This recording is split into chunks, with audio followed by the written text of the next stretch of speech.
Well, it's time for another t-shirt hack.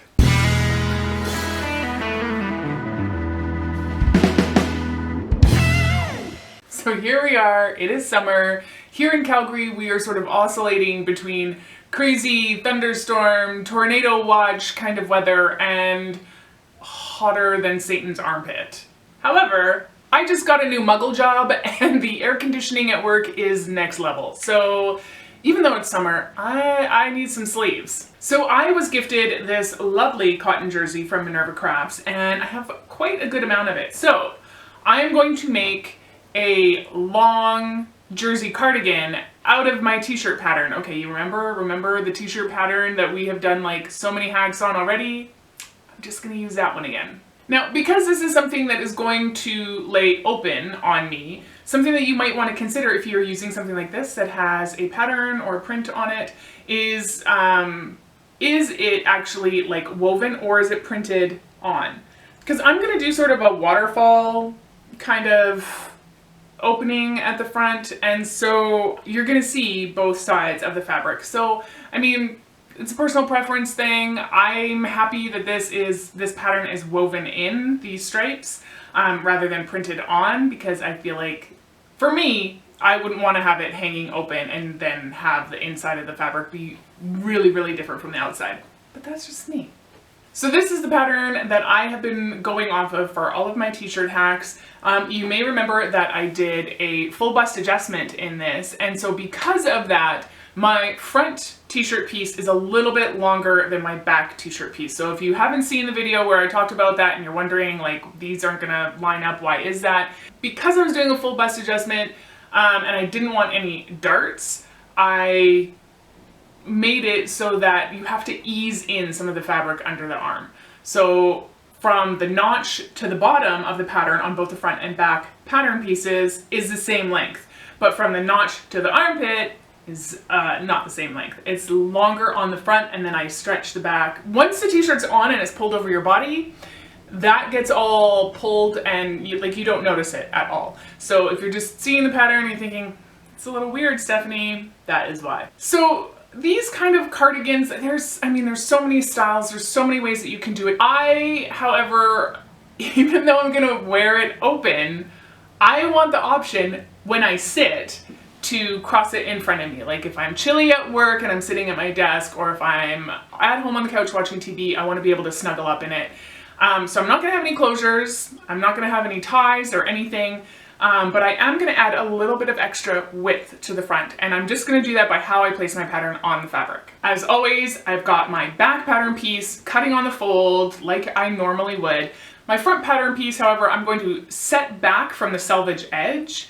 After pinning that down, I'm going to mark the length of my garment right on my fabric.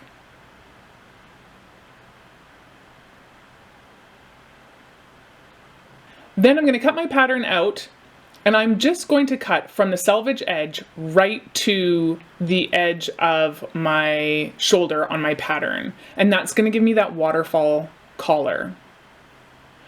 Then I'm going to go ahead, cut out all the way around the rest of my pattern pieces.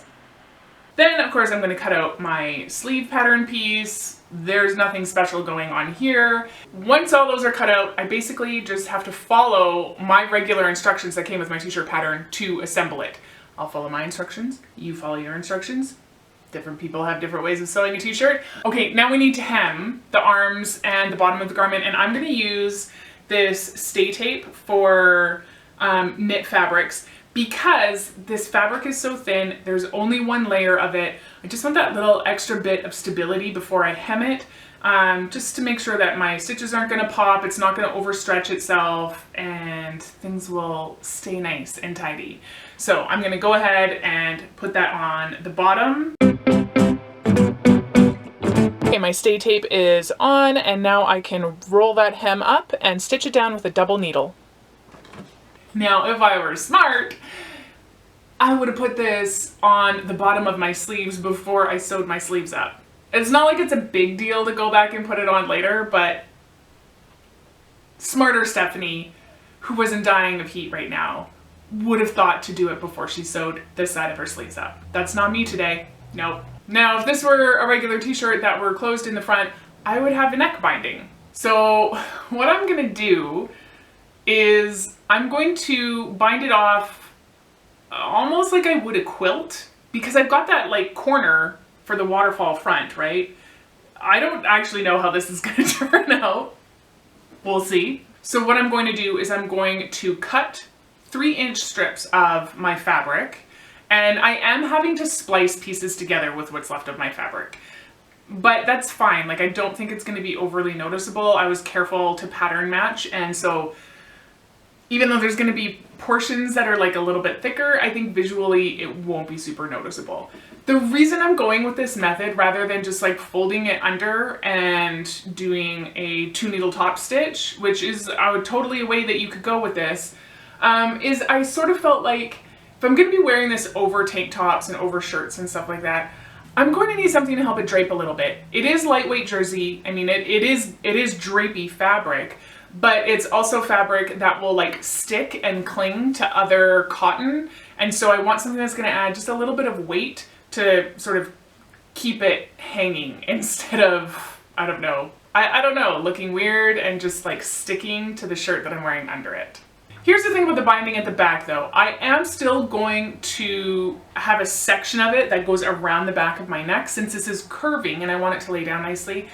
I still am going to stretch my binding just a little bit. So this is how that goes. And if you've ever had to put binding on a shirt collar, then you'll understand it.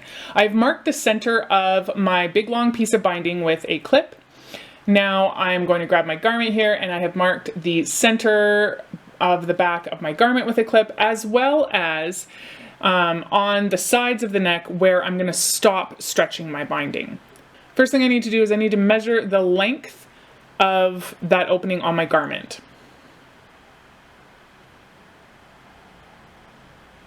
And it looks like it comes to about 13.5 inches. So I want my binding to be about 80% of that. So 13.5 times 0.80. That gives me 10.8. So I'm going to round that up to 11. So I'm going to use 11 inches of binding for that 13.5 inch space. And I'll stretch my binding when I put it on.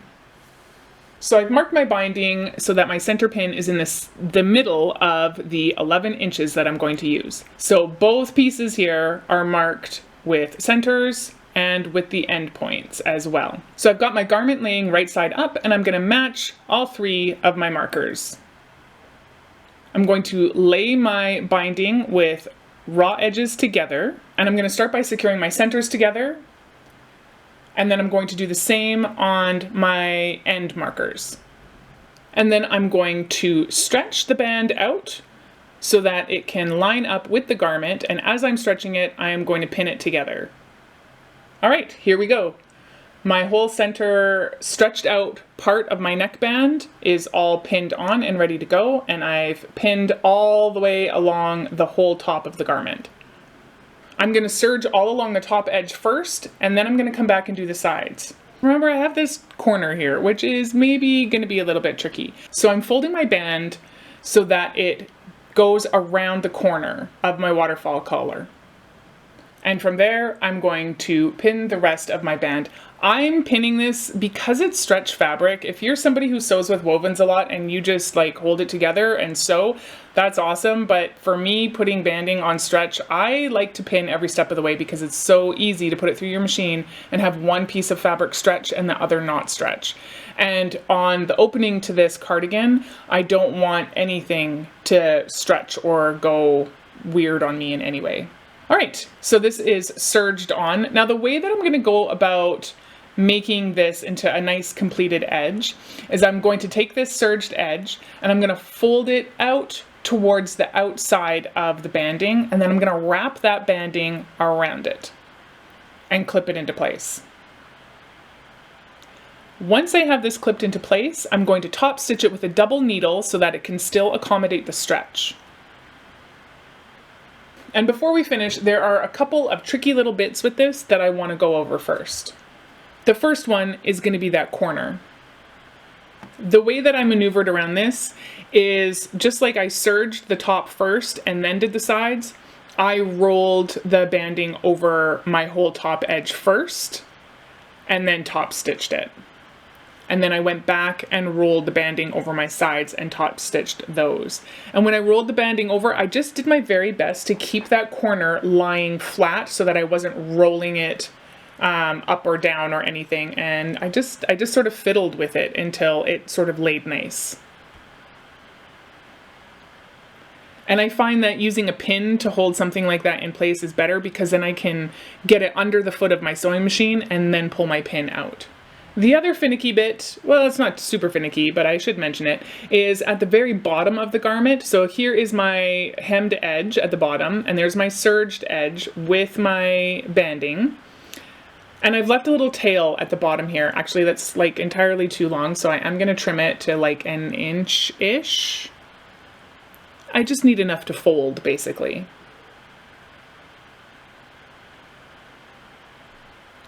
So I fold my serger edge in, then I fold the bottom up, and then I went ahead and wrapped my banding around all of that. So it's a little bit thick down there, but you end up with a nice tidy end with everything sort of tucked in there. And that's it. Top stitched it all and I was done. All right, here it is. I am super excited with how this turned out. I think I'm going to be super happy with it at work, and I'm going to be so thankful that I have it when fall comes, which, even though I'm in the heat of summer right now, I know fall's just around the corner, and hey, I feel like I'm one step closer to being prepared for that. So there we go. I hope you'll give this a try. One more t-shirt hack to add to our little collection that we've been building up for quite some time now. Obviously, you could do this in all different lengths. You don't have to do the waterfall collar that I did. You can play with this. You can make it your own. You can do so many different things with this. So if you think you might try this, but you're gonna do something a little bit different with it, let me know in the comments, because I'm really excited to see sort of where other people want to take this project and what kinds of things you want to do with it. That's all I've got for you this week. I'll see you next time.